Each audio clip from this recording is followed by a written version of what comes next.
Saya ulang lagi, selamat pagi rekan-rekan. Terima kasih sudah join di sesi ini. Mengingatkan kembali kalau minggu lalu, sebagian dari kita ya, kan ada yang udah sudah join, sebagian dari kita kurang lebih 13 orang sudah melakukan kunjungan ke BDX Data Center di Purwakarta. Di sana BDX itu joint venture ya teman-teman. Untuk yang belum tahu antara Indosat dan Lintas Arta. Jadi kemarin sudah tur ada pengenalan juga di sana oleh tim BDX dan juga ada tur keliling lingkungan data center. Nah, kemarin karena hujan tidak sempat ke yang pembangkit listrik tenaga airnya, jadi hanya ke data hall dan juga ruang genset. Nah, untuk materi ini bagi yang sudah hadir di data set site visit kemarin sudah bisa mendapatkan gambaran nih, karena nanti yang akan disampaikan oleh pemateri kita hari ini menggambarkan lebih jelas lagi mengenai kondisi lingkungan data center. Izin saya perkenalkan pembicara pagi ini, saya coba tampilkan dulu slide saya. Materinya mengenai data center operation management. Materi ini akan dibawakan oleh Bapak Dwi Rahardi. Beliau saat ini sedang transisi ya rekan-rekan dari perusahaan sebelumnya dan akan join di Data Garda itu di bulan Januari. Dan ini juga eh, mengucapkan terima kasih kami Data Garda kepada Pak Dwi karena sudah meluangkan waktu juga Pak untuk bersama teman-teman di UI ini. Sekilas saya perkenalkan Pak Dwi ini seorang profesional ya, bahkan dikatakan sudah senior di bidang data center facilities dan asset management. Pengalaman beliau seperti sudah lebih dari 15 tahun ya menangani fasilitas yang berisiko tinggi ya, high risk khususnya data center dan high risk building di industri. Beliau lebih lama di perbankan nih, perbankan nasional. Saat ini ya tadi saya bilang beliau sedang masa transisi eh, menjabat sebelumnya sebagai Data Center Facilities Management Head di PT Bank CMB Niaga Tbk. Tanggung jawabnya strategis di dalam menjaga stabilitas, ketersediaan, dan kepatuhan serta pengembangan fasilitas data center yang sifatnya mission kritikal ya bagi operasional bank. Latar belakang pendidikan beliau dari Politeknik Universitas Indonesia, jurusan Teknik Elektro, dan diperkuat lagi dengan berbagai sertifikasi internasional yang beliau miliki dan nasional juga ya. Antara lain ada CDCP, Certified Data Center Professional, CDCS, Certified Data Center Specialist, CDCE, Certified Data Center Expert, dan CDFOM. Ini Certified Data Center Facilities Operations Manager. Dan untuk sertifikat nasionalnya, beliau mengambil sertifikasi manajemen risiko level 1 hingga level 5. Nah, ini menunjukkan kompetensi beliau yang kuat ya, baik dari sisi teknis maupun tata kelola resiko. Sepanjang karirnya, Bapak Dwi sudah memimpin dan terlibat langsung dalam berbagai proyek strategis data center nih, rekan-rekan nih. Mulai ekspansi, terus pembaruan atau modernisasi ya, infrastruktur implementasi di CIM, Data Center Infrastructure Management, IT Asset Management, dan juga CMDB. CMDB itu Configuration Management Database kalau tidak salah. Ya. Hingga juga beliau menginisiatif untuk sustainability energy berbasis solar cell. Nah, ini menarik nih, nanti barangkali beliau bisa share mengenai energi berbasis solar cell ini untuk data center. Baik, sekilas perkenalan dengan dari saya, rekan-rekan, ini saya stop share dulu dan eh, di khususnya di sesi kali ini rekan-rekan kita akan adakan quiz. Jadi saya akan mengirimkan link di kolom chat. Nanti rekan-rekan bisa mengerjakan itu ya sepengetahuan rekan-rekan aja ya sejauh ini dan sejauh mengikuti modul-modul materi ini dari eh, bulan September ya, oh, September itu bisa teman-teman menggunakan pengetahuannya. Bentar saya copy dulu linknya. Ini melalui Google Form. Soalnya 10 soal rekan-rekan. Mohon dikerjakan dalam waktu 3 menit. Ini multiple choice.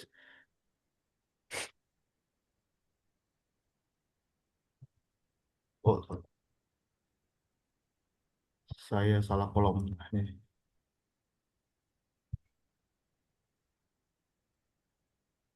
salah kolom. Di kolom chat, oh belum ada ya?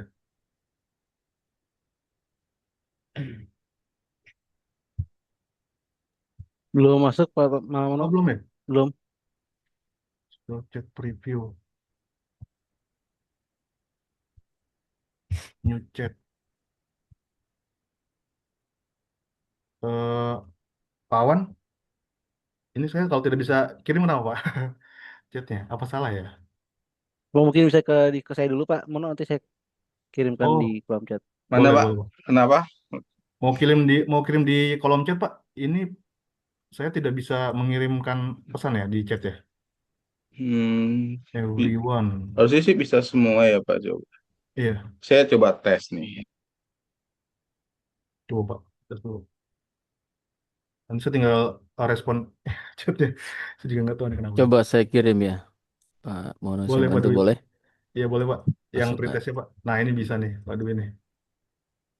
Oke oke. Saya ternyata tergeser ke sebelah. Ya Oh, teman-teman, itu betul yang dikirimkan oleh Pak Dwi Rahardi. Silakan dikerjakan. Waktunya 3 menit dari sekarang.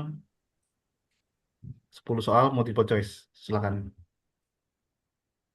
oh berarti kerjain kuis dulu ya buat Iya Pak. teman-teman sekalian ya. Iya Pak. Khusus Oke. yang ini Pak.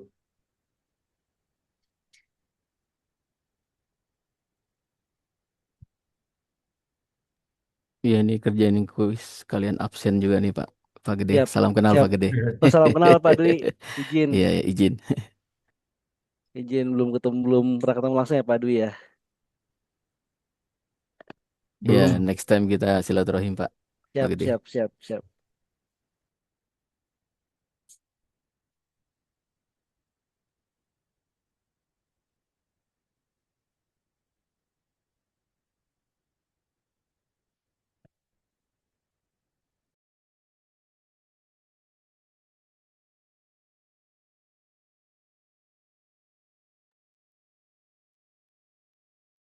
Pak Dwi kalau mau dipersiapkan slide-nya boleh Pak. Di-share dulu Pak. Baik, baik. Ben- Sambil saya siapkan.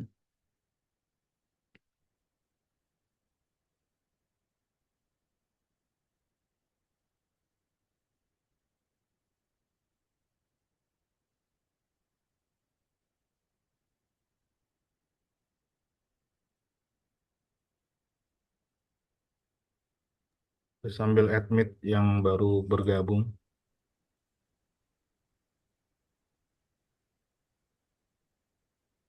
Buat rekan-rekan yang baru bergabung, kita ada quiz atau pretest itu di linknya ada di kolom chat ya.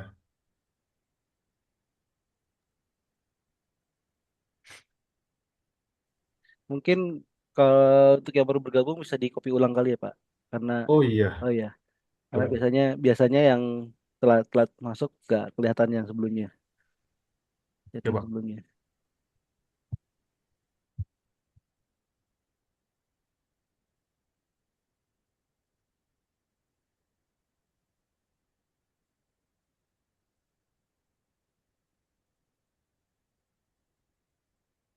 Rekan-rekan silakan bisa dicek di kolom chat sudah ada link.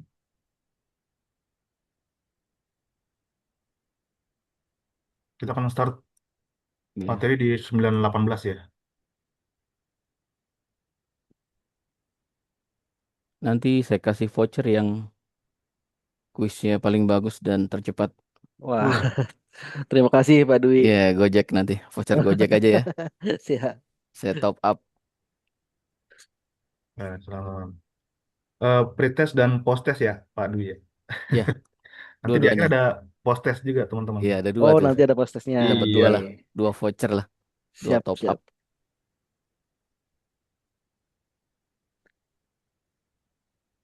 Silakan diinfokan ke teman-temannya nih. Ada post-test dan pre-test. Ya.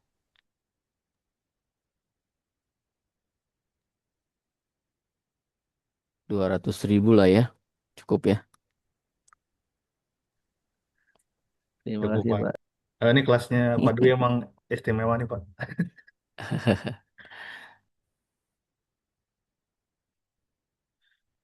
Pak, sekedar info saja Pak Dwi, ini tampilan layar Bapak masih yang PowerPoint belum slideshow ya Pak? Masih yang ada menunya Pak, belum slideshow yang penuh.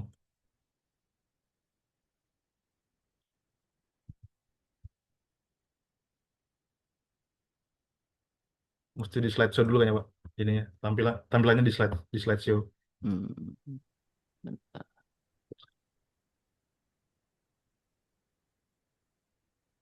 Karena biasanya Microsoft Teams, Google Meet, sama Zoom tuh beda beda Pak. Iya, Iya. Saat ini kita karena pakai biasa pakai Teams jadi agak ini kagok ya Pak. belajar Gitu. belajar ya. Iya Pak, kebiasaan biasanya Pak. Terlalu lama menunya banyak berubah ini. Pakai yang Windows bisa Pak atau entire screen biasanya Windows ya Pak. Tapi di PowerPoint-nya di full screen dulu Pak. Nanti ketika di Windows dipilih yang full screen ya Pak, yang slideshow-nya. Nah iya Pak, betul Pak. Ini sudah Iya. Apa mau dicoba geser dulu Pak satu page biar saya pastikan perubahan slide-nya Pak. oke. Di next dulu Saya Pak. coba geser ya. Oh iya Pak, sudah Pak. Sudah ya. Iya Pak. Baik, rekan-rekan, sudah 19 malah. Kita langsung saja mulai materinya dan nanti rekan-rekan masih bisa kok ikut yang post-test ya kalau kelewat yang pretest ini ya. Baik, Hmm, silakan Pak Dwi untuk waktu kami persilakan Pak memulai materi. iya.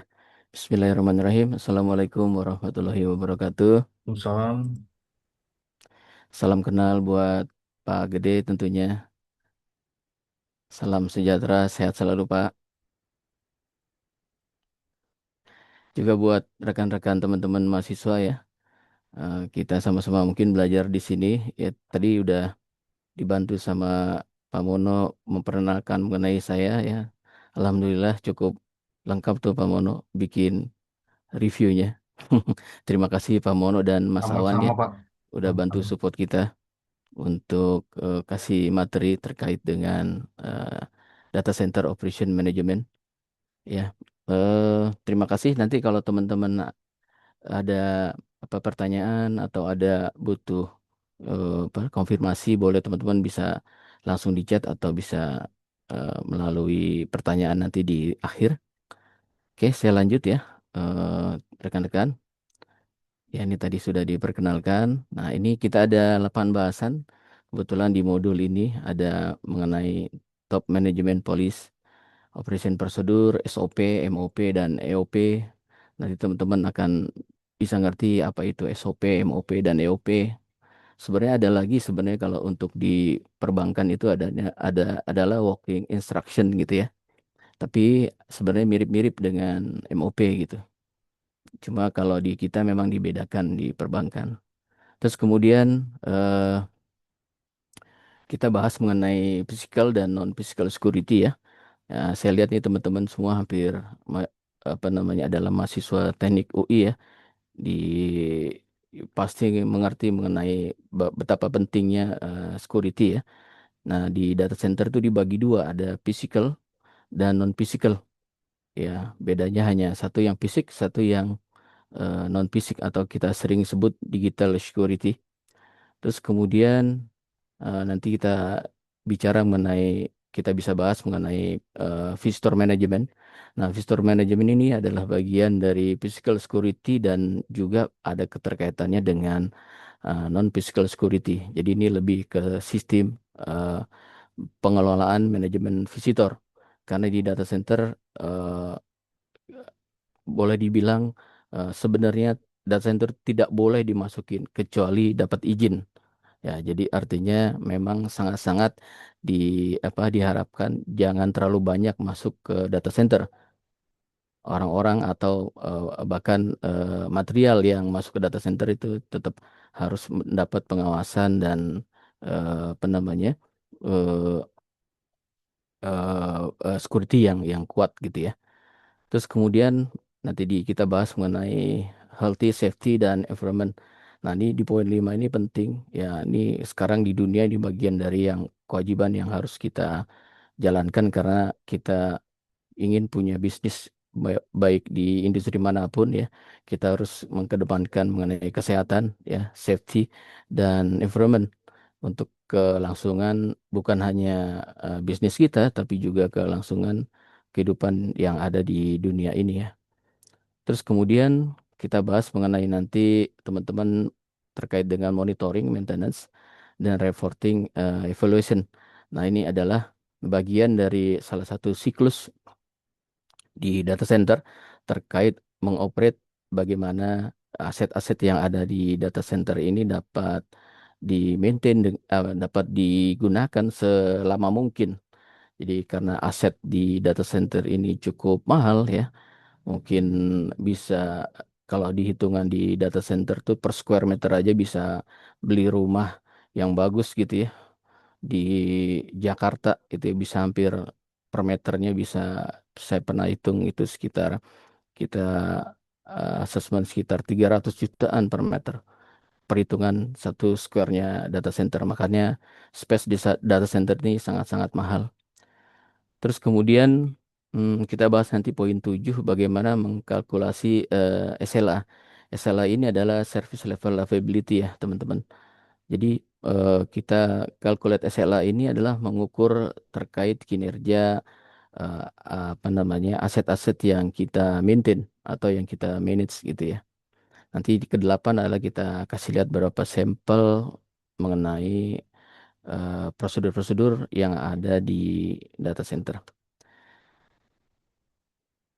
Oke, ada pertanyaan? Lanjut ya. Oke, data center ini adalah suatu framework bagaimana kita memanage data center secara reliability, efisiensi, dan secure. Nah, sebenarnya ada satu lagi yang penting adalah keberlangsungan ya, sustainability. Nah, data center ini mempunyai kebutuhan untuk apa namanya tujuan bagi manajemen adalah paling penting adalah mengenhancement reliability ya. Terus kemudian mengoperasionalkan pekerjaannya secara efisien baik dari sisi eh, resources bukan hanya dari sisi apa namanya people saja ya, tapi juga termasuk di dalamnya ada energi dan bagaimana mengoptimasi semua itu ke dalam suatu teknologi yang bisa tepat guna. Terus kemudian yang ketiga adalah penting adalah penguatan terhadap security ya. Jadi dengan data center yang bagus, yang begitu mahalnya, kalau misalnya kita nggak punya kekuatan atau ketahanan terhadap keamanan, ini data center akan mudah mendapatkan apa namanya ancaman. Nah, itulah makanya di data center adalah ini bagian yang cukup kritikal dan utama dan hampir majority di data center itu kita banyak mengeluarkan cost setelah operation adalah di sisi security karena bukan hanya di physical tapi juga security yang ada di logical gitu. Jadi hampir di perbankan sendiri yang saya pernah alami di tahun ini itu hampir perharinya bisa 200 atau sampai dengan 300 apa namanya percobaan untuk melakukan treat ke dalam sistem kita di digital data center. Terus kemudian yang keempat adalah kita harus ngerti mengenai apa namanya kebutuhan dari regulator. Ya, regulator adalah bagian yang harus kita patuhin karena kita harus menjaga bahwa bisnis kita sesuai dengan standar yang ada di nasional, juga ada yang sesuai standar yang internasional ya, teman-teman. Jadi kita harus patuh dan taat terhadap apa namanya regulator. Nah, hampir majority data center 10 tahun ke belakang ini banyak dipenuhi oleh eh, apa namanya industri perbankan ya, teman-teman ya, finansial. Nah, perbankan sendiri adalah salah satu mungkin yang tertinggi yang paling patuh terhadap regulasi di dunia manapun. Karena tanpa adanya kepatuhan, perbankan itu akan mudah mendapatkan apa namanya serangan-serangan atau bahkan menjadi image buruk ketika perbankan jadi image buruk, tentunya akan sulit untuk mengekspansi perbankan sendiri. Jadi publik tidak percaya bahwa aset atau simpanan yang ada di perbankan tersebut bisa aman gitu ya. Pasti akan terjadi rush dan seterusnya. Terus kemudian kita juga harus mengetahui mengenai scalability-nya dan mengadopsi semua teknologi yang ada. Nah, ini penting nih teman-teman. Ketika kita membangun data center juga bukan hanya dari kita butuh yang baik atau yang bagus ya atau yang mahal, tapi juga harus kita bisa ukur mengenai scalability-nya. Jadi kita bisa tahu plannya di di 1 tahun ke depan, 5 tahun ke depan, sampai nanti di 10 tahun ke depan. Ini juga harus kita adapsi eh, terkait dengan teknologi yang bisa kita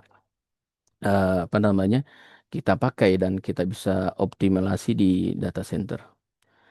Yang keenam, ini terkait dengan disaster recovery planning. Ya, jadi data center dimanapun ya, itu biasanya usernya pasti punya atau si pengguna data center ini pasti punya ini nih teman-teman, disaster recovery planning. Karena kenapa? Karena setiap mereka mempunyai aset yang ada di data center, apakah itu sistem aplikasi atau database, itu biasanya mereka punya backup atau punya recovery cadangan di tempat lain gitu ya. Nah, dengan teknologi sekarang yang bandwidth cukup bagus ya, jadi agak lebih mudah nih kita bisa milih kita mau pindahin data center data kita di lokal terutama ya. Data center di beberapa data center itu kita bisa pindah-pindah gitu ya, tergantung kesepakatan dari penyedia colocation-nya tentunya. Oke, yang ketujuh adalah automation. Nah, ini biasa kalau misalnya teman-teman seorang teknik kan pengennya mempunyai eh, apa sistem yang bekerja secara otomatis ya. Jadi kita kita kita harus bisa desain atau kita bisa lakukan sistemnya dengan kondisi yang automate gitu ya.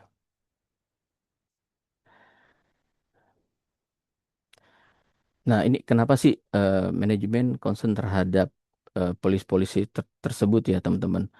Tentunya yang paling pertama adalah fokusnya adalah menyediakan buat manajemen terkait strategik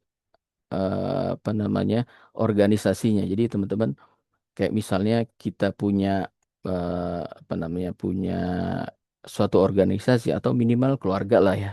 Di keluarga kita nih teman-teman.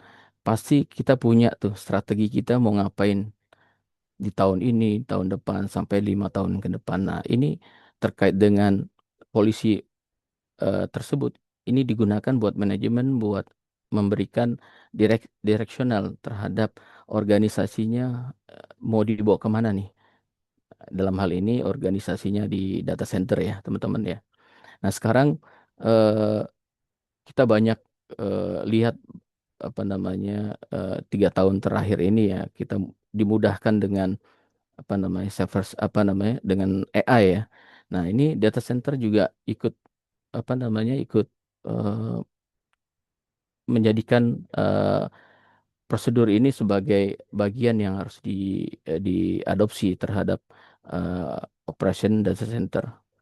Terus kemudian yang kedua adalah mengenai physical security dan digital asset yang tadi kita sempat bahas ya teman-teman. Nah, ketiga tentunya adalah digunakan oleh manajemen untuk meyakinkan bisnisnya agar eh, berjalan dengan baik dan kontinuitas dan bisa dimitigasi resiko-resiko yang mungkin ada di dalam pada saat beroperasionalnya di data center. Yang keempat tentunya tadi tetap memaintain terkait dengan compliance, standar, regulasi, dan legal. Nah, tentu kemudian facility smooth-nya, terus kemudian kita juga dapat menyediakan eh, kultur atau responsibility terhadap organisasinya yang ada gitu ya. Jadi teman-teman, kultur ini penting buat suatu organisasi karena bisa memberikan apa namanya modal sebagai karyawan ya tentunya ya untuk bagaimana memanage data center ini dengan baik. Jadi bukan hanya dari sisi teknikal tapi juga kultur ini penting karena di dalam suatu organisasi itu people adalah bagian yang cukup utama ya karena dia bisa bergerak gitu ya karena dia punya inisiatif gitu. Nah, ini penting juga di data center. Oke, ini ada 12 list ya teman-teman terkait dengan apa yang menjadi concern eh, di level manajemen terkait policy-polisinya ya. Nah, tadi yang saya sebutin pertama adalah security ya. Security ini paling cukup memakan biaya di data center, operasional data center baik di physical apalagi yang di non physical ya, yang digital. Terus kemudian terkait environmental, terus kemudian terkait operasional dan seterusnya. Ini teman-teman nanti tinggal bisa baca, tinggal explore lagi kalau misalnya teman-teman butuh detail, ini bisa teman-teman tinggal cari apa namanya pembahasan ini di di internet atau di AI. Ini lebih mudah ya. Jadi saya langsung aja. Oke. Nah, ini penting nih, teman-teman. Saya kasih clue ini terkait dengan standar-standar sertifikasi yang ada di data center. Karena nanti ketika teman-teman ada berminat atau suatu saat bisa menangani data center, ya ini bagian yang teman-teman menjadi makanannya nih. Ya, jadi kita bagi ada aspek security, ya ada ISO 27001, SOC, eh, PCI SD ya. Ini PCI SD biasanya kalau misalnya data center yang di dalamnya ada apa namanya ada user atau semacam final seperti bank gitu ya yang menjalankan kartu kredit nih teman-teman. Terus kemudian ada mekanika elektrikal, ada Uptime Institute, ada ANSI. Terus yang terkait infrastruktur ada ANSI juga, ada Uptime juga. Terus terkait proses operation ini umum ya, teman-teman ada ISO 2000 dan seterusnya. Sampai nanti ada terkait dengan efisiensi energi ya. Ini ada sertifikasinya. Nah, sepanjang ini yang saya geluti di data center karena bisnis data center kebetulan ini cukup baru ya, baru 10 tahun terakhir ya. Jadi ini di level efisiensi energi ini memang menjadi apa PR ya karena data center itu apa namanya membutuhkan energi yang cukup besar ya, teman-teman. Jadi per square meternya aja kita bisa anggap satu raknya itu bisa memakan hampir sekarang itu bisa sampai 30 kW ya. Kalau teman-teman bagi misalnya di rumah teman-teman ada KWH ya, umumnya kan 2000 eh, 2000 watt ya. Ya berarti 2 kW. Nah, itu bisa menjalankan 15 rumah tuh, teman-teman. Jadi cukup besar kita butuh apa namanya? Energi di data center. Nah, ini menarik ya. Seperti sekarang dulu di Singapura tuh ya cukup banyak data center yang dibangun sekarang di sana ya, yang dulu dibangun di sana ya. Tapi akhir-akhir ke sini 2-3 tahun terakhir ke sini mereka agak kesulitan tuh. Bahkan Singapura memberikan batasan standarnya lebih ketat ya thresholdnya terhadap PUI atau dibilang efisiensinya itu lebih tinggi supaya orang-orang di Singapura tuh nggak bangun data center. Jadi akhirnya berkahnya bagi negara-negara sekitar ya teman-teman seperti di Malaysia, di Johor Baru, terus kemudian juga termasuk Indonesia. Sekarang Indonesia cukup banyak di Batam ya. Kalau di Jawa tuh di daerah Cikarang ya, Jatiluhur juga teman-teman. Itu Jatiluhur termasuk data center yang paling pertama tuh yang lama tuh ya, yang cukup lama lah karena itu punyanya operator lintas Arta. Nah, itu membutuhkan energi yang besar, makanya mereka lebih dekat kepada sumber energi. Oke, kita kemudian bahas mengenai SOP ya, SOP, MOP, dan EOP. Jadi di level standar atau prosedur kita sebenarnya ada tingkatan ya teman-teman. Kayak tadi ada policy kebijakan, terus kemudian diturunkan menjadi SOP, Standar Operating Procedure, kemudian diturunkan lagi menjadi Manual Operation Procedure. Nah, untuk MOP sendiri ini, EOP sendiri yang terakhir ini adalah terkait emergensi. Ya, kalau EOP lebih ke ad hoc kasus-kasus gitu ya, per kasus. Kalau misalnya kita ada penanganan bencana, nah biasanya itu masuknya di sekitaran EOP atau ada kejadian insiden gitu ya. Nah, itu ada namanya kita buat EOP. Jadi Emergency Operating Procedure. Nah, ini kenapa nih ini penting ya, SOP ini penting. Ini SOP ini digunakan untuk manajemen sebagai eh, memberikan guideline kepada eh, semua yang berkepentingan di data center, bukan hanya dari sisi si penyedia layanan data center, tapi juga buat si customer atau penggunanya gitu ya, termasuk turun-turunan di dalamnya gitu ya. Jadi SOP ini memang sangat-sangat ketat. Jadi kalau boleh dibilang di data center ini cukup banyak tekstual terkait dengan SOP. Jadi eh, digunakan buat apa? Jadi meyakinkan bahwa standarisasi ini bisa dijalankan dengan efisiensi, dengan tentunya dengan safety dan eh, apa dieksekusi dengan baik, dengan sesuai dengan tas-tasnya yang ada gitu ya. Gunanya buat apa sih teman-teman? Gunanya pertama pasti tentunya buat meminimalisasi human error. Ya namanya yang menjalankan SOP adalah tentunya adalah manusia ya. Walaupun mengoperate suatu mesin tetap aja di belakangnya adalah manusia ya. Makanya perlu dibuat SOP se sekomprehensif mungkin. Bukan perlu detail tapi adalah yang penting komprehensif gitu ya. Terus kemudian kita maintain nih SOP-SOP ini eh, secara berkelanjutan. Jadi SOP tidak hanya dibiarkan ditaruh di meja atau sekarang mungkin ditaruh di cloud ya untuk dilihat. Nah, tapi juga di-maintain teman-teman. Karena setiap tahun tuh harus direview benar nggak SOP ini masih standar atau masih sesuai dengan apa namanya kebutuhan atau bisa diimplementasi dengan baik. Oke, kita kemudian ada turunannya terkait MOP. Nah, MOP ini terkait dengan mengoperasikan sesuatu ya. Jadi lebih teknis lagi nih teman-teman. Nah, ini disediakan untuk kebutuhannya untuk apa? Supaya lebih detail lagi, lebih clear lagi. Jadi misalnya di SOP masih masih terlalu general, nanti didetailkan lagi nih di apa di MOP. Jadi manual prosedurnya. Terus kemudian digunakannya sama untuk minimalisasi resiko. Ya. Nah, kalau EOP seperti yang saya bahas tadi, ini lebih ke sisi kalau ada kejadian-kejadian ya, potensi kejadian, ini kita sudah tahu cara cara menanganinya, gitu ya.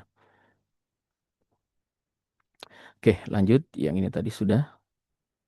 Oke, ini sekarang kita masuk ke physical dan non-physical security, ya teman-teman. Oke. eh di physical security ya teman-teman, ini lebih banyak menangani treat-treat yang terkait dengan apa namanya ancaman secara langsung ya. Nah, makanya di dalamnya ini aset-asetnya memang secara ini adalah fisikal ya, tapi tentunya eh, bisa juga dikolaborasi em, ke dalam aplikasi ya. Misalnya kayak contoh CCTV ya. Terus kemudian akses kontrol. Nah, itu kan physical sebenarnya alatnya, tapi di dalamnya nanti di manage secara komprehensif atau secara baik menggunakan aplikasi. Nah, makin ke sini physical security ini bisa dikolaborasi dengan apa namanya aplikasi yang berbasis AI. Jadi teman-teman punya misalnya contoh punya beberapa CCTV yang ada di rumah misalnya ada 10 gitu ya. Nah, itu bisa mudah kita bisa tahu mana ada pergerakan, mana ada ancaman, itu bisa mudah nanti dilihat gitu. Karena kita nggak mungkin pantengin CCTV 10-10-nya itu setiap hari ya. Kira-kira gitu. Nah, non physical security di sini adalah lebih banyak ke sisi pertama jaringannya adalah ke networking, karena apa data center itu adalah datanya, sedangkan network itu adalah jalur utamanya ya. Makanya lebih banyak dimulai dari networking infrastruktur. Nanti di dalamnya tetap ada misalnya antivirus, anti deteksi, firewall dan seterusnya gitu. Nah, di sini mungkin kita bahas ada ada layer-layernya nih teman-teman. Ya, layernya dari physical security sampai turun ke bawah sampai ke data security-nya. Ya. Jadi mulai dari physical security apa, ya kan, terus kemudian network security, ke bawah lagi perimeter security-nya. Ini udah masuk biasanya di data center nih kalau perimeter. Terus kemudian cloud security-nya juga sama, dia udah masuk ke data center. Nah, endpoint security. Nah, ini endpoint security juga termasuk yang banyak menjadi pintu masuk ya, teman-teman, terkait dengan ancaman. Kadang-kadang eh, ini bisa masuk bahkan dari karyawan-karyawannya sendiri ini, tanpa sadar bahkan, bukan karena apa namanya, karena keinginan, tapi karena apa namanya, tanpa sadar, seperti contoh karena kejadiannya email phishing gitu ya. Karyawan asal klik aja satu email, nah itu akan menyebabkan ancaman security di dalam data center. Terus kemudian aplikasi juga, ya aplikasi apakah dibuat tahan terhadap keamanannya, termasuk nanti data security-nya, termasuk penyimpanan-penyimpanannya harus sesuai. Nah, contoh kayak misalnya di perbankan tuh ya, minimal mereka punya storage-nya sampai 30 tahun, teman-teman. Ya, jadi bayangkan kalau misalnya 5 atau 10 tahun lalu ya, bagaimana perbankan itu punya apa nih, belum punya storage sebesar sekarang ya, atau secanggih sekarang, itu masih mereka menggunakan data-data manual ya. Saya masih ingat beberapa dokumen-dokumen yang disimpan di digital itu disimpan di tab ya, di semacam apa namanya, kaset gitu ya. Nah, itu dikumpulin banyak, satu lemari itu bisa ukuran 3 kali 4 ya. Tapi sekarang dengan teknologi sekarang, data security ini bisa lebih mudah, lebih simpel, kita tinggal taruh di cloud atau bahkan di server yang kita punya. Oke, nah ini physical security, aspeknya yang perlu teman-teman tahu ya, apa aja. Ini contoh di physical security terkait access control, ini udah umum ya, teman-teman di rumah udah banyak pasang nih, ada physical access, CCTV monitoring. Terus teman-teman yang mungkin kemarin berkunjung ke data center ya, ini pasti tahu yang terkait dengan security guard-nya sama visitor manajemennya.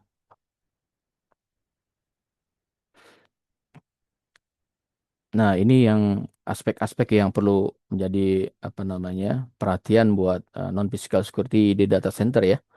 Tentunya adalah yang pertama adalah data encryption ya, data ini di encrypt, di password atau di apa namanya, dikacaukan ya gitu ya dalam suatu aplikasi. Terus kemudian ada firewall ya, terus kemudian ada user access management ya, terus kemudian ada cyber security, incident handling. Jadi mungkin teman-teman eh, di komputer lebih paham nih yang terkait dengan cyber security, incident handlingnya gimana. Ya intinya bagaimana menghandle ketika ada serangan-serangan ya di dalam data center. Nah, ini adalah satu turunan lagi yang terkait dengan physical security untuk di sistem data center ya, teman-teman. Jadi teman-teman yang pernah masuk ke data center cukup beruntung ya, eh, karena masuk data center itu memang sulit ya, nggak sembarangan juga. Mungkin kalau di tempat lain, misalnya di perusahaan-perusahaan lain bisa ada magang, bisa kita ajak untuk masuk data center. Tapi kalau di untuk masuk ke perusahaan gitu ya. Tapi kalau di data center nih sangat-sangat sulit. Bahkan kita nggak boleh sembarangan memasukkan orang ke data center tanpa ada tujuan gitu ya. Tujuannya maksudnya adalah tujuannya bagi pengguna data center. Nah, ini kita mulai dari perimeternya ya, security layernya.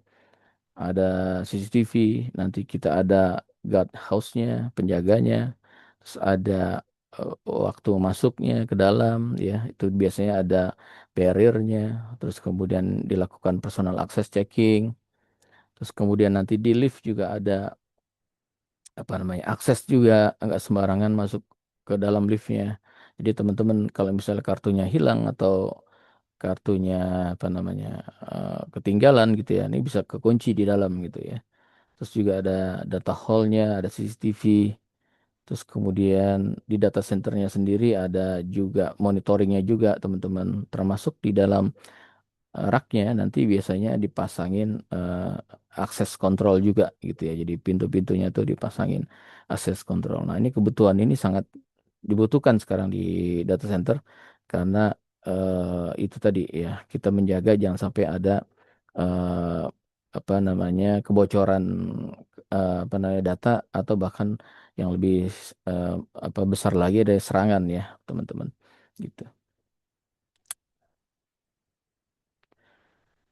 Oke, ini terkait visitor manajemen ya. Visitor manajemen itu dibagi menjadi ada 3 tahapan sebenarnya teman-teman. Jadi sebelum masuk ke data center, ya pertama biasanya kita melakukan scheduling dulu. Jadi teman-teman membuat janji ya atau didaftarkan sebagai pengunjung ya. Terus kemudian setelah didaftarkan, setelah datanya valid dan datanya sesuai, terus kemudian dikirim notifikasinya ke visitor. Nah, umumnya teman-teman sekarang sudah banyak aplikasi yang notif langsung ke dalam email yang pengunjung ya. Itu bisa digunakan sebagai tiket buat apa namanya masuk ke data center.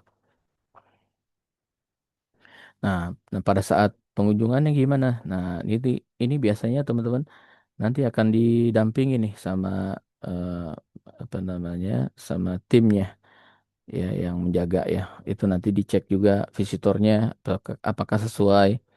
Terus kemudian apa namanya dilihat apakah teman-teman membawa barang-barang yang tidak dibutuhkan, misalnya membawa handphone gitu ya. Itu biasanya di apa namanya dicegah di sini teman-teman.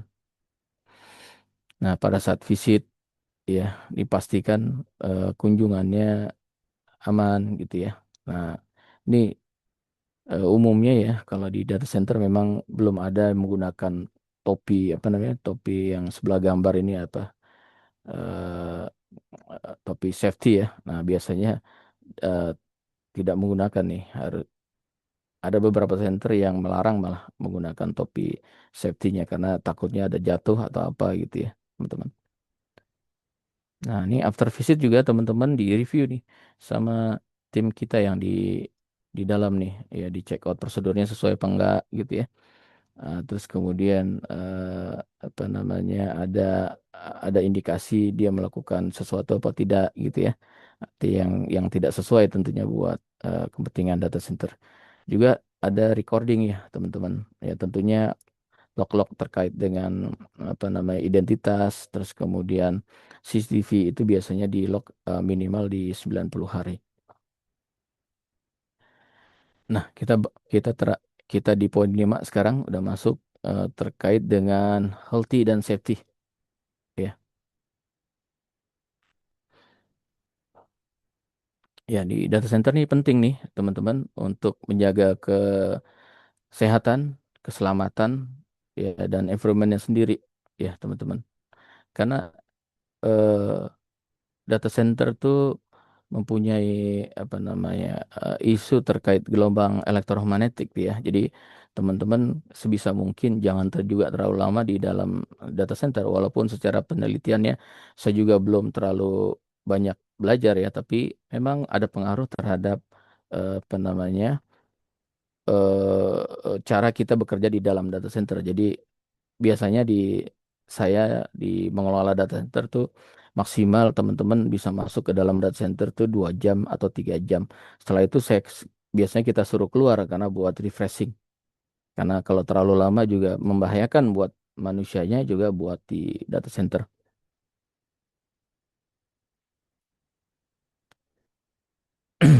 Nah, ini kita eh, lihat definisinya mengenai apa namanya kebutuhannya buat environment.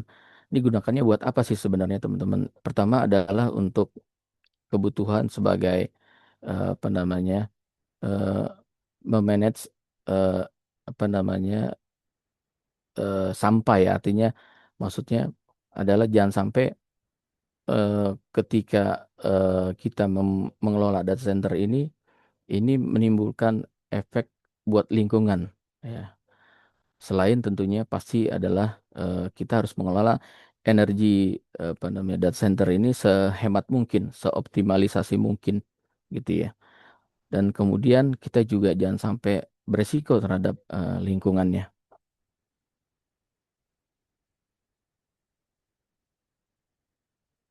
Nah, ini sekarang kita mau masuk ke poin 6 terkait dengan monitoring, maintenance, dan reporting and evaluation.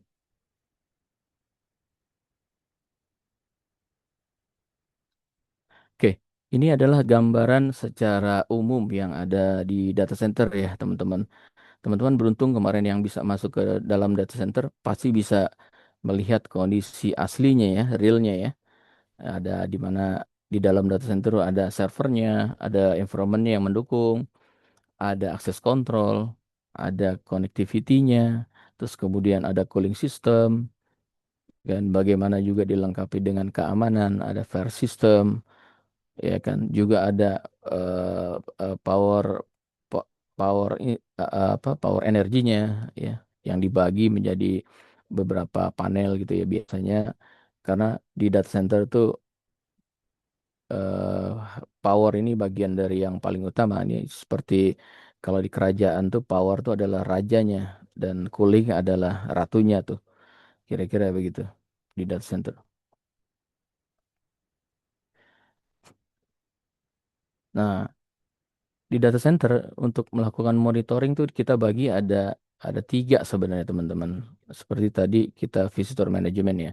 Ini pre-monitoring ya, preparation. Jadi kita men-setup apa namanya, monitoring kita. Kita mau apa nanti ke depan, apa yang kita pantau, terus performance-nya bagaimana kita ukurnya, ya kan.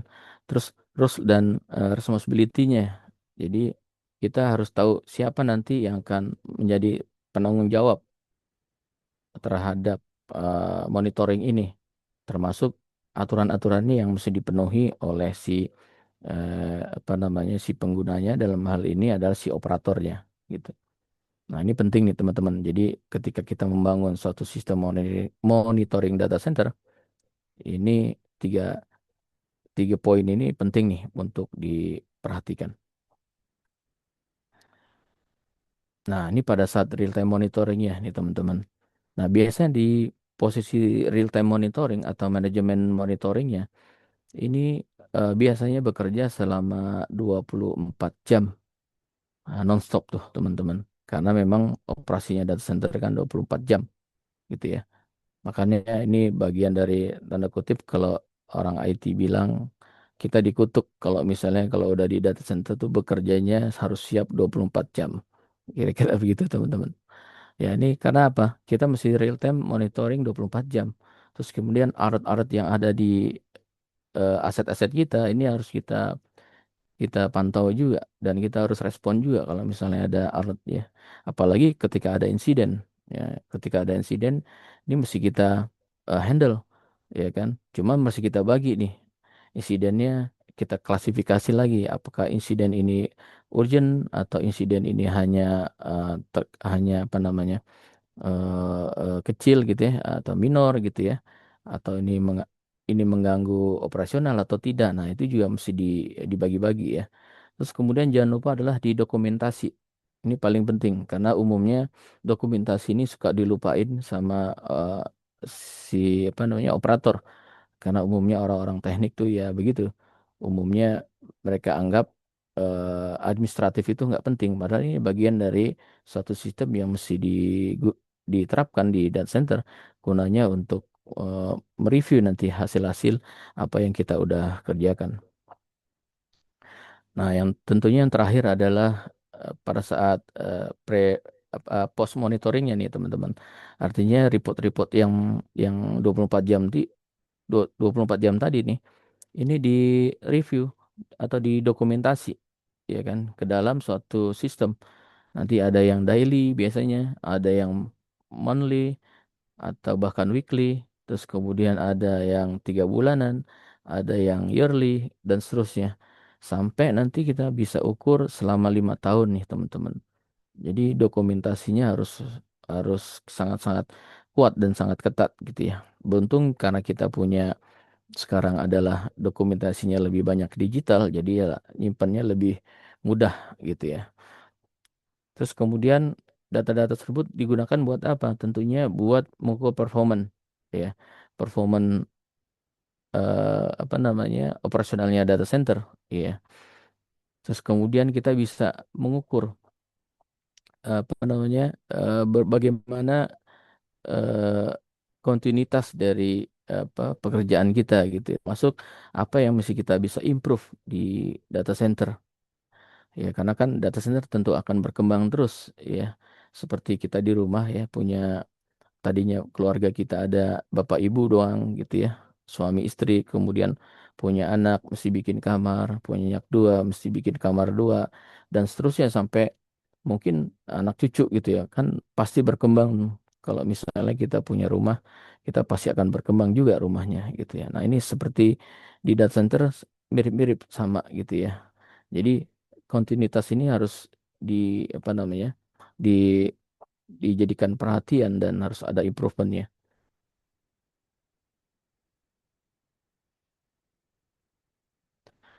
Ya, ini teman-teman, ini di dalam monitoring di data center, eh, itu monitoring yang digunakan di data center ini sekarang ya, umumnya udah lebih apa namanya, lebih berteknologi ya.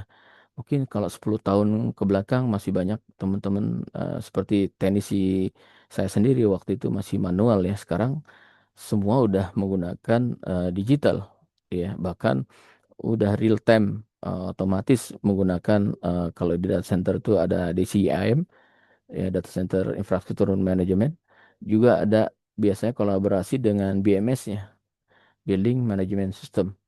Nah, ini kalau misalnya teman-teman FTUI ya, ini pasti mungkin kena nih di area sini nih ya.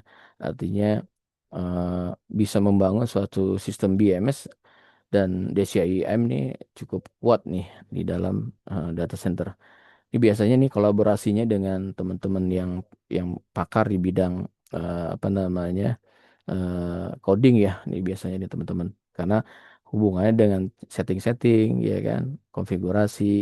Jadi alat-alat yang tadi ada di data center seperti temperatur, kemudian eh, sensor-sensor seperti humidity, terus kemudian alat-alat seperti genset, UPS ini biasa diintegrasikan ke dalam sistem BMS atau DCIM, teman-teman. Jadi for monitoring ini digunakan nih untuk apa namanya mengukur seberapa efektif dan optimasinya di data center ini cukup baik. Termasuk tentunya adalah perangkat-perangkat di security ya, CCTV, access control, juga ada terkait dengan apa log-log apa namanya log-log kejadian-kejadian apa threats yang ada di data center.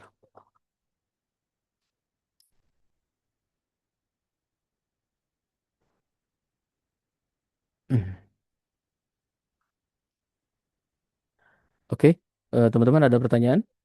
Kita lanjut, lanjut ya. Iya Pak, lanjut Pak. Oke, lanjut ya. Terus kemudian ini adalah aspek yang mesti kita lakukan di data center terkait follow up ya. Ini follow up ini adalah seperti apa ya? Hmm, kalau di kita nih seperti eh, melakukan sesuatu yang terus-menerus nih teman-teman. Jadi emang kadang-kadang berulang-ulang nih ya kalau kita melakukan follow up ya. Kadang karena beberapa contoh ya kasus di vendor-vendor itu melakukan pekerjaannya mereka nggak sesuai prosedur misalnya insiden reportnya juga mereka nggak buat laporannya terus kemudian tidak direview. Nah, ini bagian yang sistem proses yang selalu akan ada nih teman-teman. Ini bagian yang memang cukup-cukup tanda kutip ada agak headache ya buat buat kita yang mengoperasional data center karena kita hubungannya kepada personel-personel bahkan vendor-vendor yang notabene adalah butuh biaya untuk mengerjakan ini.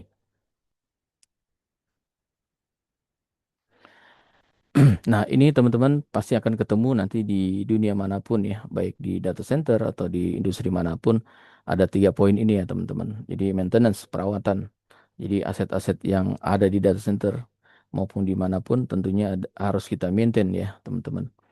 Nah ini maintenance ini, perawatan ini kita di dunia industri itu dibagi menjadi tiga ya. Ada corrective maintenance ya, terus kemudian ada preventive maintenance dan ada predictive maintenance. Nah, ini perbedaan ini lebih ke sisi apa namanya? hmm, cara mereka bekerja ya, teman-teman.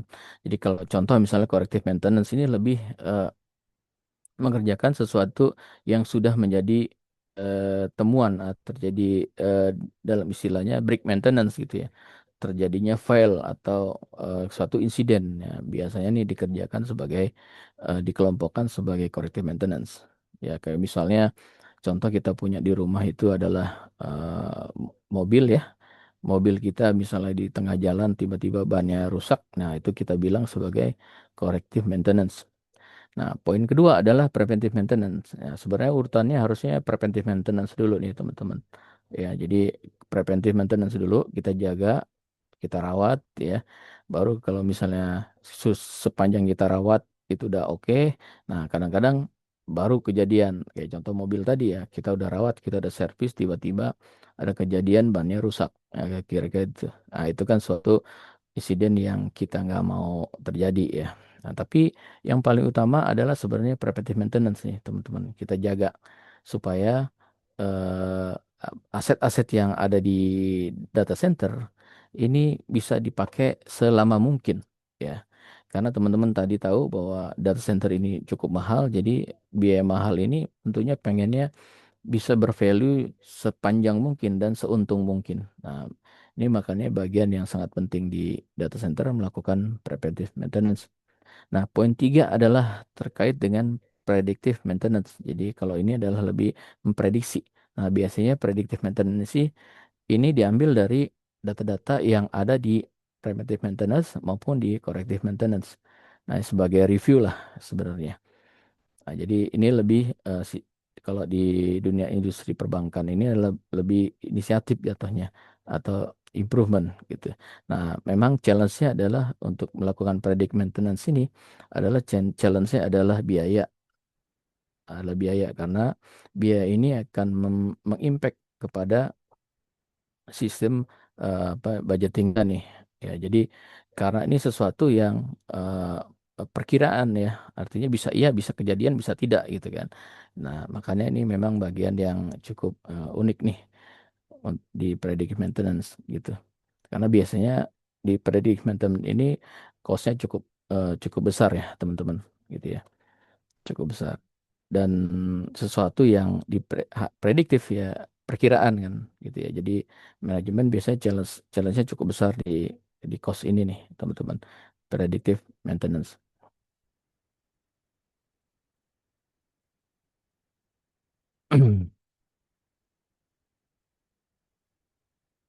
Nah, ini untuk corrective maintenance ini dibagi ada hardware repairingnya, ada downtime downtime downtime handlingnya ya, berapa lama waktu penanganannya teman-teman. Oke, ini contoh untuk eh, preventive maintenance ya, salah satunya adalah aset misalnya cooling system, ada UPS ya, ada CCTV gitu ya. Nah, ada yang belum sebenarnya di sini, gambar di sini adalah genset ya. Mungkin nanti nanti di belakang ada gambarnya di genset.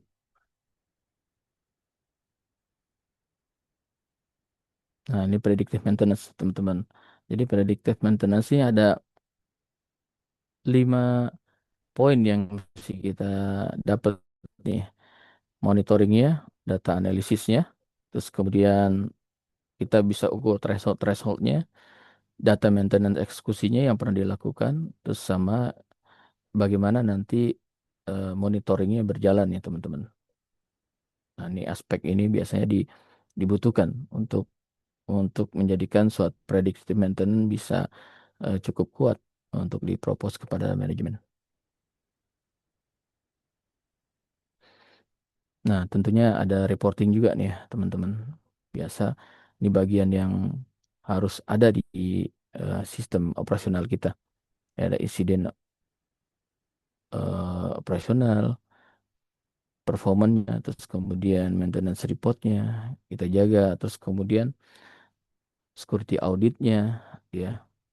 Nah, uniknya memang di data center ini bidangnya terkait dengan apa namanya, dengan regulasi dan compliance. Jadi memang nanti akan penuh nih dengan audit-audit, dengan standarisasi gitu ya. Nah, jadi kita cukup cukup apa little bit agak sedikit membosankan sebenarnya kalau terlalu lama di apa namanya di audit gitu ya. Karena memang cukup banyak kita. Mungkin pengalaman saya setahun ini aja hampir 12 kunjungan observasi auditor ya, teman-teman.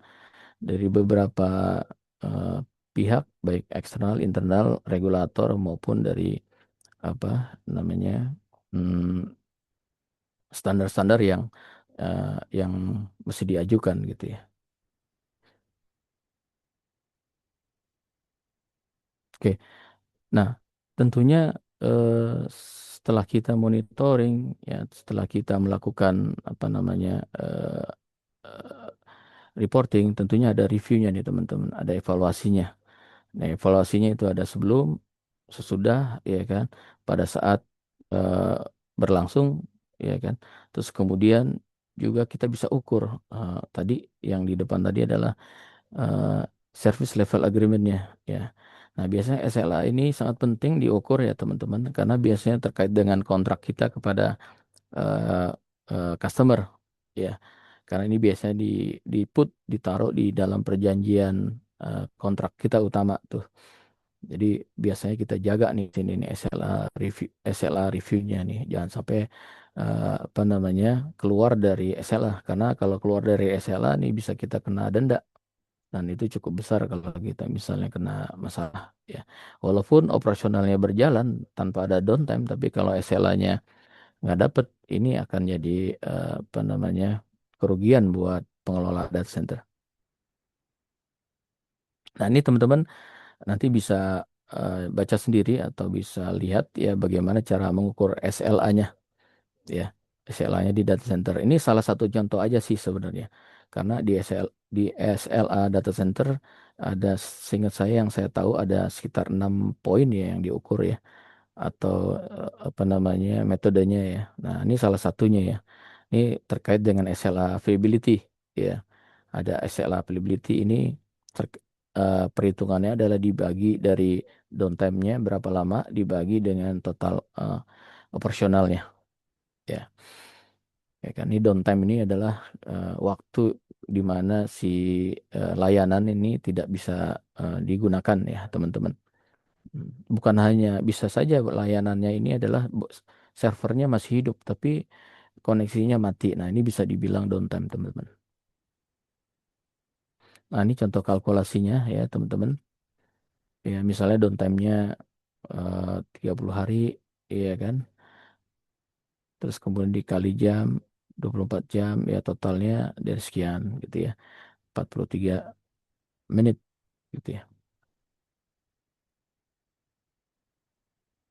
Nah, ini SLA yang umum di data center ya. Ini kalau ini adalah SLA biasanya nanti teman-teman mengenal uptime atau eh, apa namanya satu lagi TIA ya. Ini biasanya mereka pakai SLA ini nih, teman-teman, untuk mengukur seberapa bagus atau seberapa kuat ketahanan data centernya.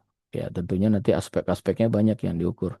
Ada mekanikal, elektrikal, terus kemudian SOP, prosedur, terus kemudian sampai juga nanti ke dalam cara pengelolaan gitu ya. Sampai nanti apa namanya yang dilihat bagaimana sistem itu bekerja secara redundans gitu. Jadi jangan sampai ada kejadian di mana data center itu tidak bisa diakses.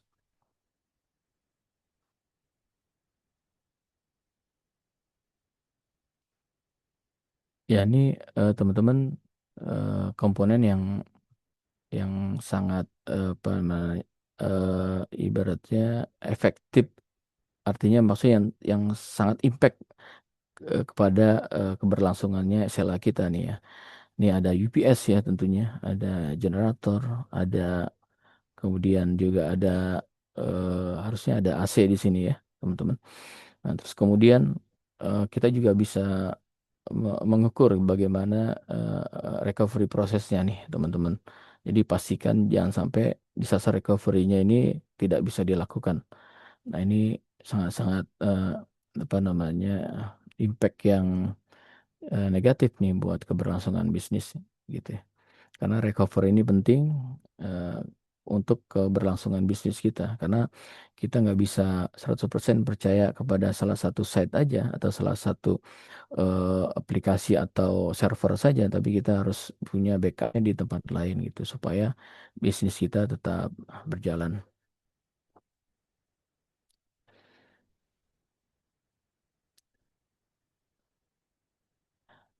Oke, ini SLA evaluation-nya ya teman-teman. Sama seperti yang tadi sebenarnya. Jadi harus ada waktunya, terus kemudian ada durasinya, terus kemudian penyebabnya apa. Ya karena ini biasanya di-record di dalam suatu sistem supaya menjadi pelajaran buat apa namanya operasional. Ya kita amit-amit jangan sampai ada pelajaran ini nih. Kita jangan sampai kejadian ya. Alhamdulillah selama saya di data center nih SLA kita masih tetap terjaga nih selama 11 tahun terakhir saya di company ini. Nah ini teman-teman salah satu SLA contohnya ya targetnya ya. Nanti teman-teman bisa tinggal lihat aja.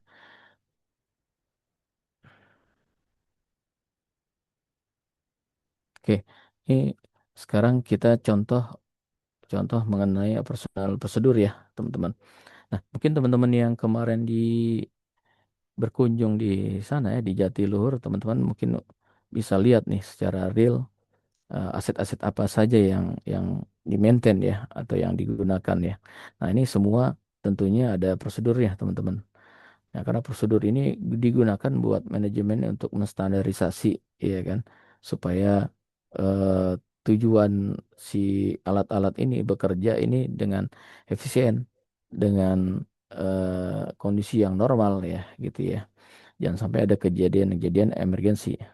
Skupnya apa aja? Nah, skupnya biasanya teman-teman ini bisa diambil dari si apa namanya si asetnya sendiri dalam arti setiap aset itu dibuat itu tentunya ada manualnya, ada petunjuk penggunaannya. Nah, biasanya kita main dari situ ya, teman-teman. Jadi manual yang ada di genset di paket pembeliannya itu biasa kita modifikasi ya, kita gunakan sebagai prosedur untuk si operator gitu. Karena kalau misalnya kita langsung membaca manual books-nya, terus kita kasih ke operator, itu biasanya mereka males baca atau bahkan nggak dibaca gitu ya, karena cukup banyak, cukup tebal gitu ya. Nah, biasanya kita kita nanti kita bikin apa eh, apa namanya semacam resume atau step-step yang memudahkan buat tim teknis di lapangan. Nah, ini responsibility-nya buat siapa aja ya? Tentunya responsibility-nya tentunya buat operator ya kan, buat engineer yang ada di dalamnya, terus kemudian buat security. Nah, termasuk juga tentunya ada buat vendor-vendor nih, teman-teman. Karena eh, majority di data center itu kita biasanya karena eh, apa namanya bisnisnya banyak ya, artinya spesialisasinya banyak ya. Itu biasa kita butuh vendor nih teman-teman untuk membantu memaintain pekerjaan kita gitu ya. Bahkan di tempat kami ya di kantor yang sekarang nih kita punya apa namanya vendor teknisi untuk standby yang menjaga cooling system ya di dalam di data center ya.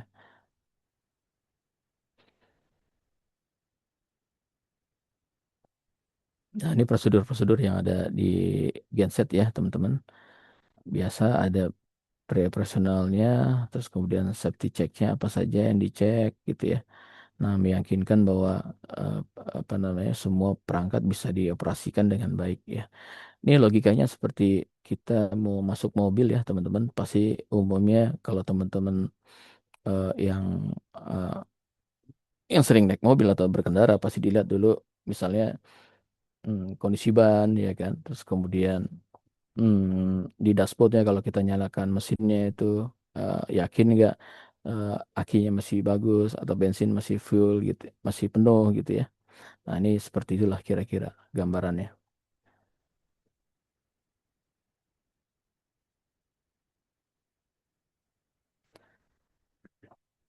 Nah, ini mechanical electrical yang ada di genset ya, teman-teman. Ada engine-nya, ada macam-macam lah, ada fan bed, baterai dan seterusnya. Nah, di genset nih paling penting adalah terutama kita monitoring terkait eh, genset ya, teman-teman. Karena genset, sorry, aki ya, teman-teman. Karena seperti mobil juga itu paling pertama kita lihat ada komponen elektrikalnya ya, akinya masih oke apa enggak gitu ya. Nah, kalau misalnya akinya oke, baru bisa dinyalakan kan. Karena sumber triggernya kan semua dari situ ya, teman-teman. Tentunya di samping bahan bakar, oli, gas, dan seterusnya. Nah, ini adalah contoh terkait operasional di data center. Ini adalah panel apa namanya ATS ya, teman-teman. Nah, nanti kalau teman-teman mau explore lagi, ATS ini adalah untuk apa switch over terkait dengan beban ya, beban di data center ya.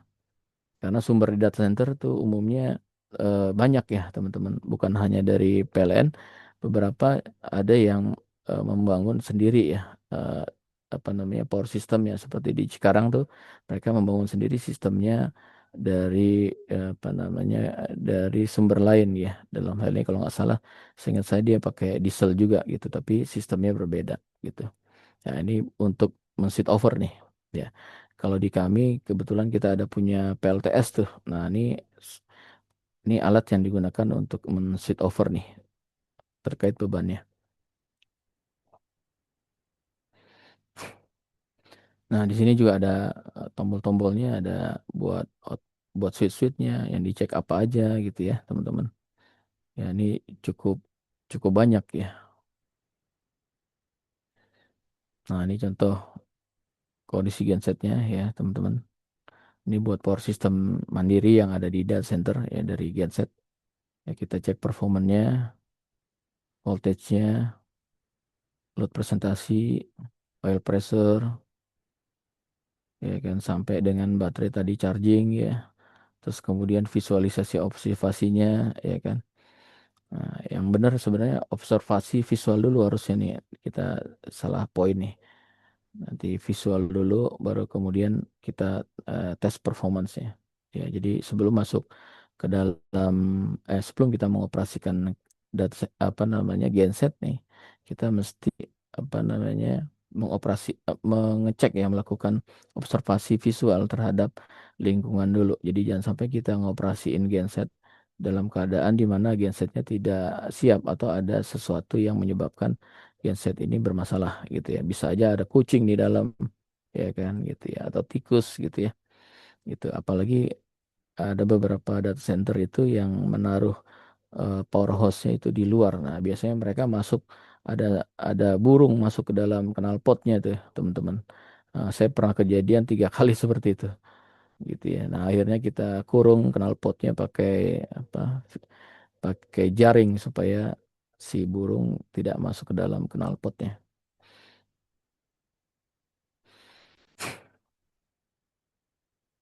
Ya, ini sistem alarmnya, teman-teman, yang dicek apa aja, overloadnya, under voltage, dan seterusnya nih, teman-teman. Nanti teman-teman tinggal bisa baca aja. Nah, ini prosedur shutdown ya. Ya, af- prosedur shutdown ini ada 2 tahapan ya. Pada saat kondisi normalnya, ya kan, kita pindahin bebannya dulu, ya kan. Terus kemudian kalau misalnya ada kejadian emergency shutdownnya, ya kan.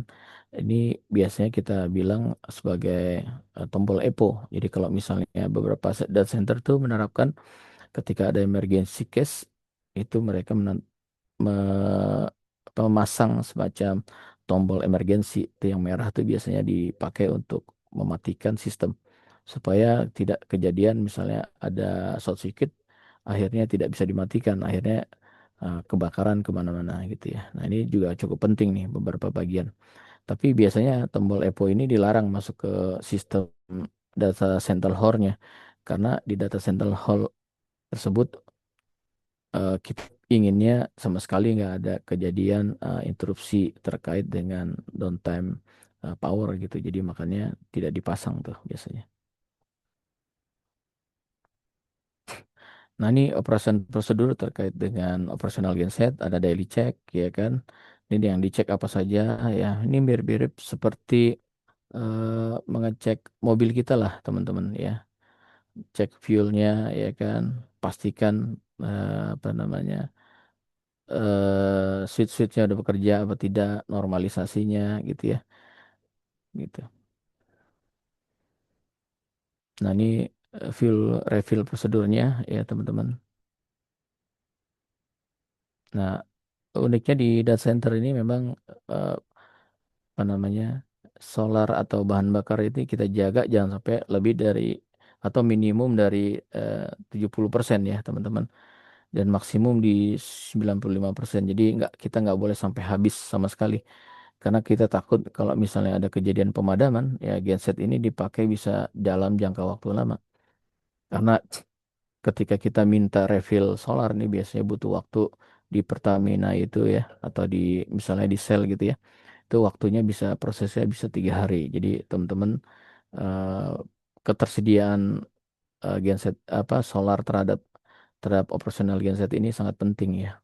Bahkan ada beberapa data center itu bisa menyimpan solar untuk operasional mereka bisa sampai eh, 2 bulan gitu ya teman-teman. Ini cukup cukup besar biayanya.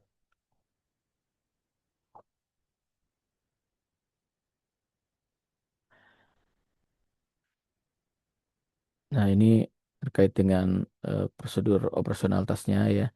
Ada tentunya ada pos prosedurnya ya kan. Terus kemudian pasti ada dokumentasi ya teman-teman.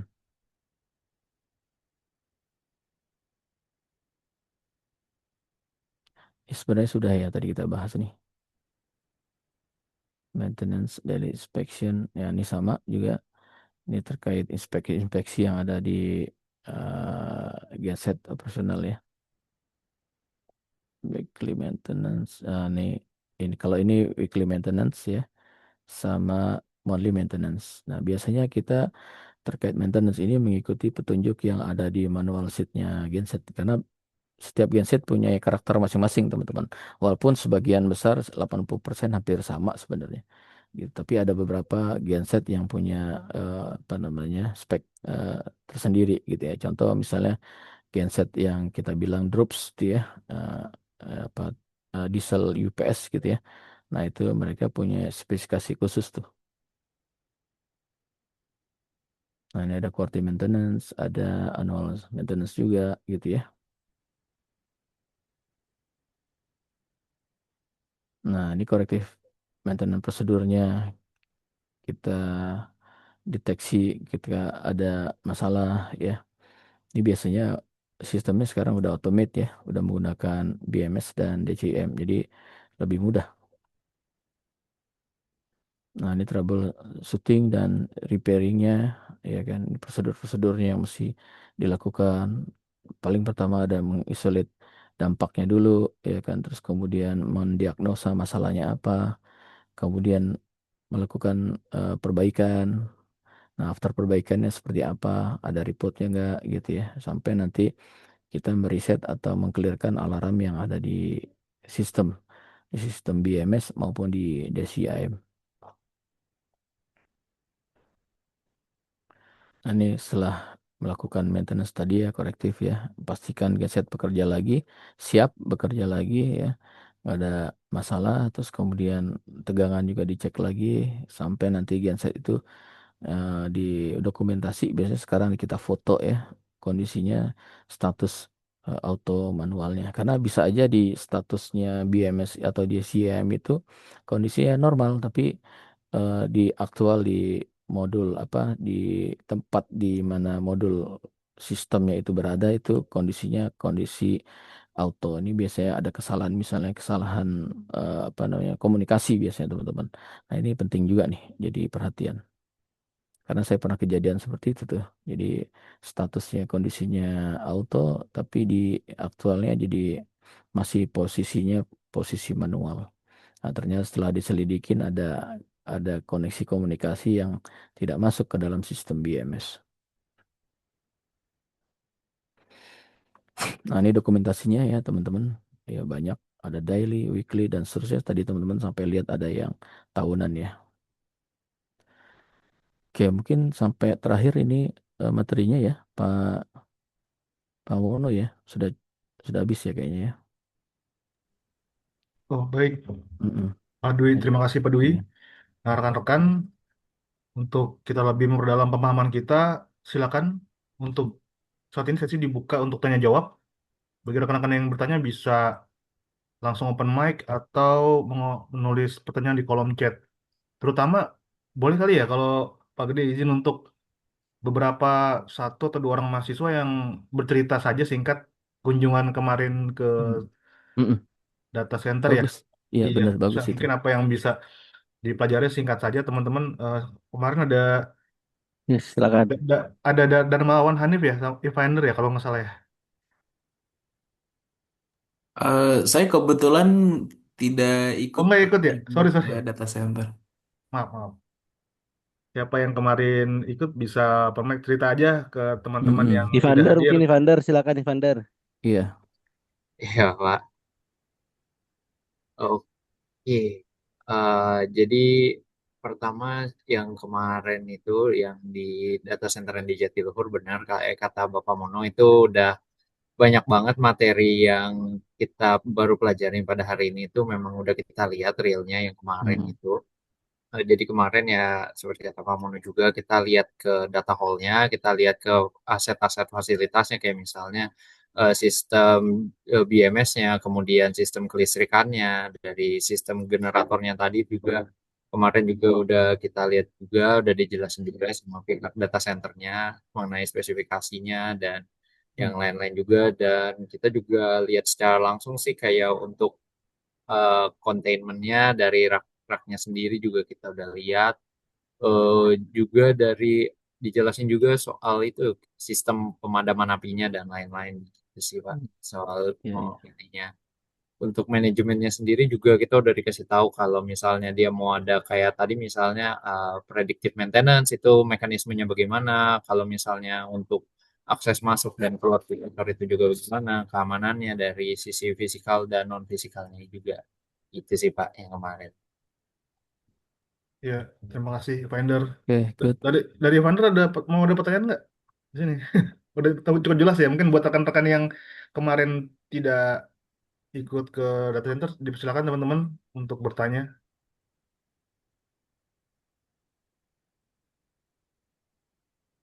Ada yang kurang jelas atau mau bertanya yang tadi ya pretest ya. Hmm. Nyari nyari jawaban ya udah. Iya, iya. Nanti saya mau kasih lihat juga ada Oh iya Pak, data betul center Pak. kita yang terkait dengan ini tadi ya, apa Boleh Pak. pembangkit ya. Iya Pak.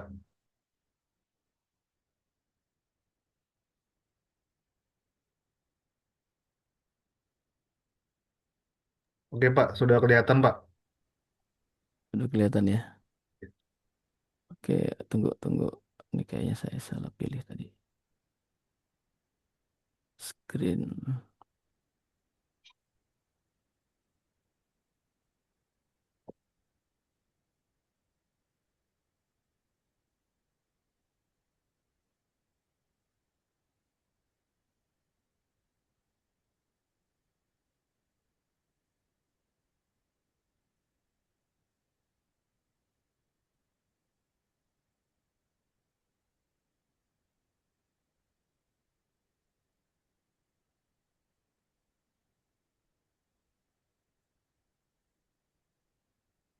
Eh, mana ya tadi ya Mas? View-nya ya. Ah, gini aja ya Eh, nggak apa-apa ya. Cukup ya. Cukup sih Pak. Cukup lah ya. Cukup kelihatan ya. Oke, sebentar. Sebentar.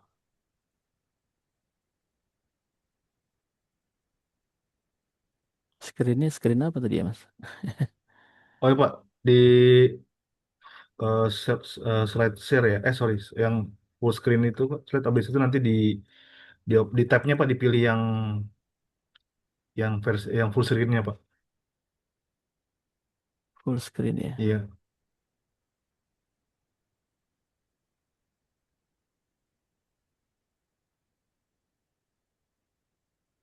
ada Windows tab ya kalau nggak salah Pak.